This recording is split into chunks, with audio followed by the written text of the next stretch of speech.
पुढच्या काही वेळातच अक्षय कर्डिले यांच्या विरोधात राष्ट्रवादीकडून कुणाची वर्णी लागणार किंवा कुणाची उमेदवारी जाहीर होणार हे स्पष्ट होणार आहे। प्राजक्त तनपुरे यांची मनधरणी करण्याचे भाजपकडून प्रयत्न सुरू असल्याचं समजतंय।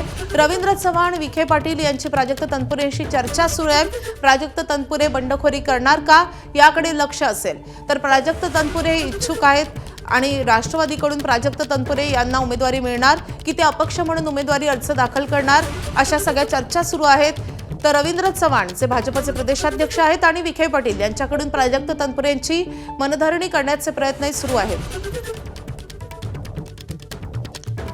आपले प्रतिनिधी सुनील भोंगळ आपल्या सोबत आहेत। सुनील, कुठल्याही क्षणी राष्ट्रवादीकडून उमेदवाराची घोषणा होऊ शकते, मात्र दुसरीकडे अगदी शेवटच्या क्षणापर्यंत प्राजक्त तनपुरे यांची मनधरणी करण्याचे भाजपकडून प्रयत्न सुरू आहेत। नेमकं काय घडतंय?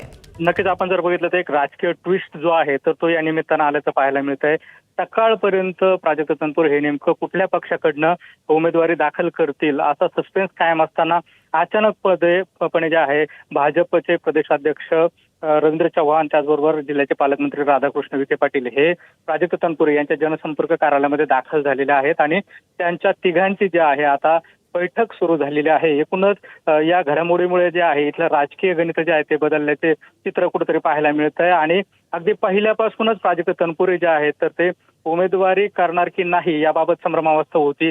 काही दिवसांपूर्वी ते भाजपमध्ये प्रवेश करतील अशी देखील चर्चा सुरू झालेली होती, त्यानंतर ते अपक्ष निवडणूक लढवतील अशी देखील चर्चा सुरू झाली होती। मात्र आता रवींद्र चव्हाण आणि राधाकृष्ण विखे पाटील हे ज्या वेळेला आता प्राजक्त तनपुरे यांच्याशी चर्चा करता आहेत त्यामुळे इथली राजकीय गणित बदलणार आहे। कुठेतरी आता प्राजक्त तनपुरे जे आहेत तर ते निवडणुकीतून माघार घेतात का हे देखील पाहणं महत्त्वाचं ठरणार आहे, कारण मुख्यमंत्र्यांनी आवाहन केलेलं होतं की ही निवडणूक बिनविरोध व्हावी आणि तशा पद्धतीचे प्रयत्न सुरू होते आणि त्याच प्रयत्नांचा हा पुढचा भाग जो आहे तर तो असल्याचं एकंदरीत पाहायला मिळतंय आणि आता थोड्याच वेळामध्ये नेमकी प्राजक्त तनपुरे काय भूमिका घेतात हे देखील पाहणं तितकंच महत्त्वाचं ठरणार आहे।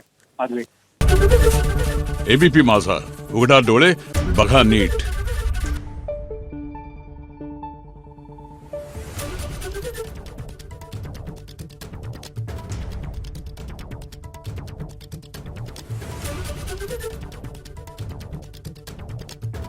Thank you.